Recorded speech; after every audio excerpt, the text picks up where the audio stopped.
What's up, YouTubers? This is your boy Big Metroid Fan 12 coming to you with another video game review.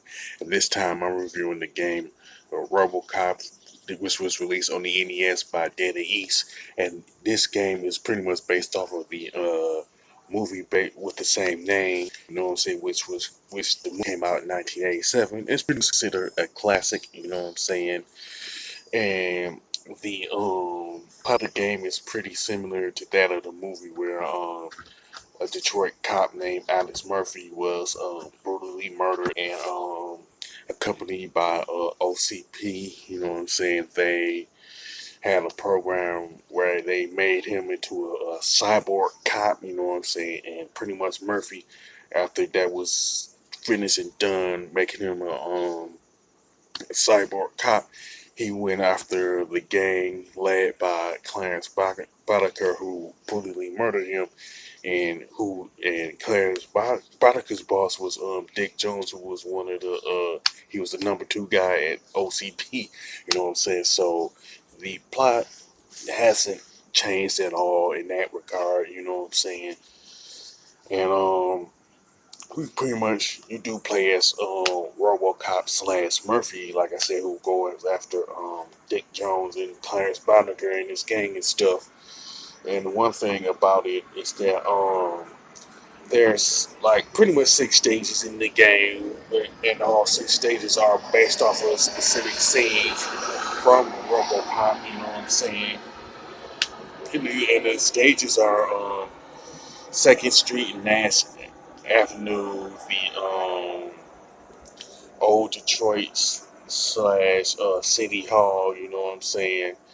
Then there's the drug factory, the OCP building, you know what I'm saying, the steel factory, and you return to the OCP factory a second time, you know what I'm saying. So those are all the stages. Now the enemies that are in the game are like thugs, purple thugs, dogs, helicopters, you know what I'm saying, armored giants, stuff like that, hitmen, stuff, you know. And for the most part, the majority of the enemies are not in the game, with very few exceptions. You know what I'm saying? Um, like a couple of like pretty much three of the bosses that's in the game are in the movie. You know what I'm saying? And the bosses are this armored boss in the first stage. The second stage boss is the guy for the movie that held City Hall hostage in RoboCop. You know what I'm saying? Then there's Clarence Boddicker and some thugs. You know, the boss of the stage four is Ed 209. Then you face Clarence Boddicker by himself in the fifth stage. Then you pretty much face Ed 209 again in the final stage. You know what I'm saying? Now, the weapons in the game consist of RoboCop's handgun, which is called the Auto 9 rifle. Then there's an SMG, which has a short range, but you can pretty much spray a lot of bullets if the enemies get close enough. Then there's the Cobra gun, which is pretty much the most powerful gun in the game, but there's only like six bullets that you can use, so I would say specifically use it on Ad 209 when you face that a robot the second time, you know what I'm saying, considering the number of bullets and how strong it is, you know. Now the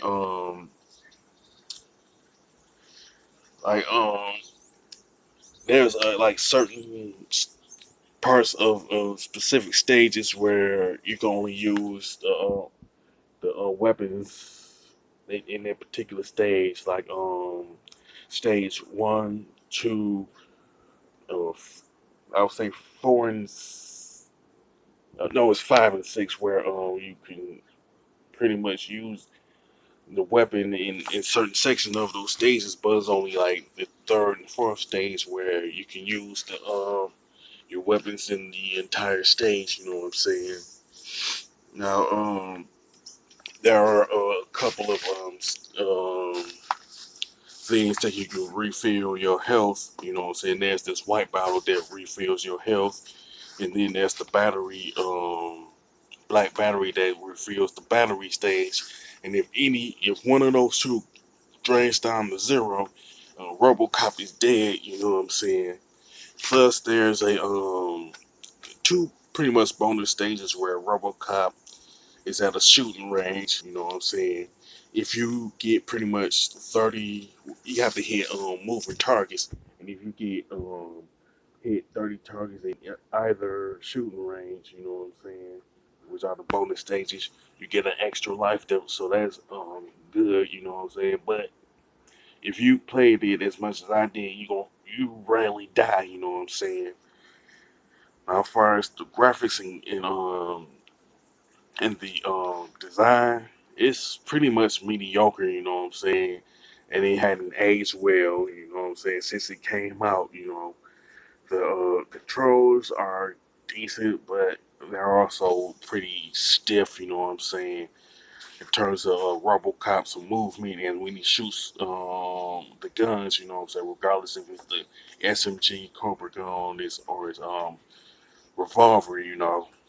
And the soundtrack has the RoboCop theme to it, which is the majority of the soundtrack, but it's not as good as the RoboCop theme from the movie. You know what I'm saying? So I would say the soundtrack is the best aspect of RoboCop, but even though it's not as good as when you hear it while watching the actual movie, you know, I would say RoboCop for the NES is a mediocre game, you know what I'm saying, and I do lean towards not getting it unless you're actually interested in playing the game. You know, far as the score is concerned, I definitely give it a 9 out of 10. Not 9 out of 10, but a 5 out of 10. It's a 5 out of 10. You know what I'm saying?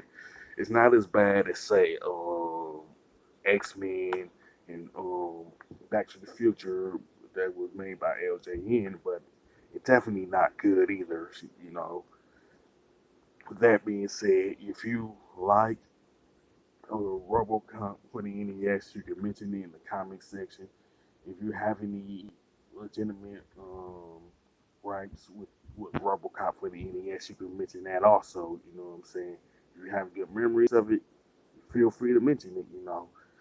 With that being said, if you like this video, don't hesitate to click the thumbs up button and don't forget to subscribe. This is your boy Big Metro Fan 12 signing on.